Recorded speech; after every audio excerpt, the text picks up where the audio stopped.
Good morning, children. How are you, children? I hope you are doing well. Today, let us start a new chapter of chemistry. The name of the chapter is Materials, Metals and Non-Metals. On the basis of general properties, materials are divided into two types, metals and non-metals. We generally look for a metal when we need a strong material. This is because metals are generally hard and strong. For example, aluminium, iron, etc. Now let us discuss about metals. Now let us see first physical properties. The first property is malleability. The property of metals by which they can be beaten into thin sheets is called malleability. For example, gold and silver. Now let us see second property, ductility. The property of metal by which it can be drawn into wires is called ductility. For example, again gold and silver. Let us see third property, conduction of heat and electricity. Metals are good conductors of heat and electricity. For example, copper, aluminium, etc. Now let us see next property, sonorous. Metals produce a ringing sound when struck hard. For example, iron.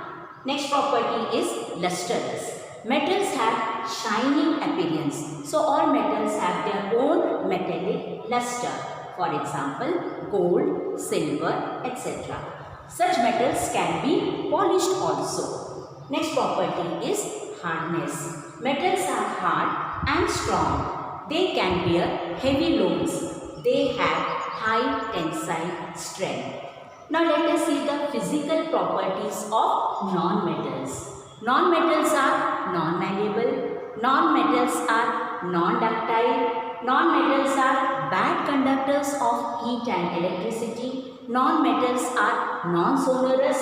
Non-metals are non-lustrous or dull in appearance.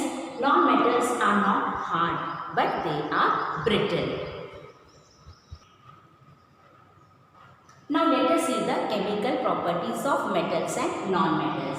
First property is reaction with oxygen.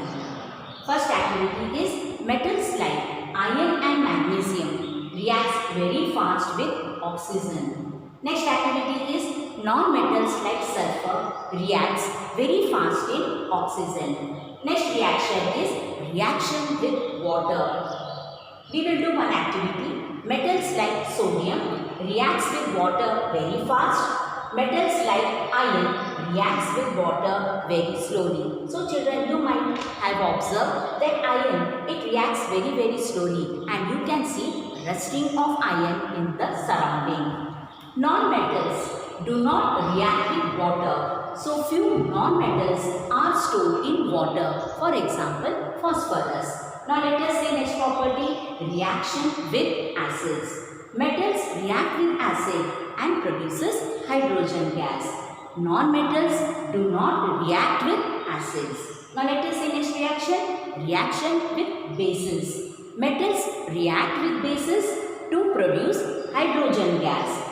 Non-metals reaction are very complex with bases. Now let us see next type of reaction. It is known as displacement reaction. Now children, let us see what is meant by a displacement reaction. A more reactive metal can displace a less reactive metal, but a less reactive metal cannot displace a more reactive metal. To understand displacement reactions, we will do two activities. First activity is to show displacement reaction between copper sulfate and iron. And second activity is to identify displacement reaction in the given solution. So children, I will be doing so many activities. So watch these activities carefully children, because you have to write observation, conclusion, procedure, precautions of these activities. And children, try to understand the concepts given in this chapter. So in the next lecture, I will be explaining you the properties of metals and non-metals, and I will be explaining you the chemical properties also. I will demonstrate this activities also. So children, watch these activities carefully. So children, try to understand all these chemical properties also. Study well children. Be healthy. Stay home. Stay safe. Thank you children.